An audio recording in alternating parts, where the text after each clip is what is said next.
Alam nyo ba na ang pinakamabilis na paraan ng pagpapapayat ay ang tinatawag na tatlong subo method? Ayon yan sa pag-aaral at sa siyensya.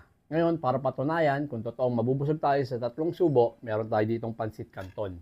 Hindi pa ako kumain. Naka 16 hours fast ako. Ngayon, subukan natin ang unang subo.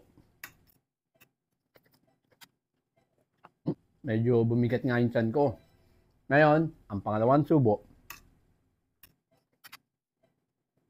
Totoo nga, medyo busog na nga ako. Pero ito, yung tatlong subo, tingnan natin kung kakayanin ko pa. Subukan natin yung tatlong subo.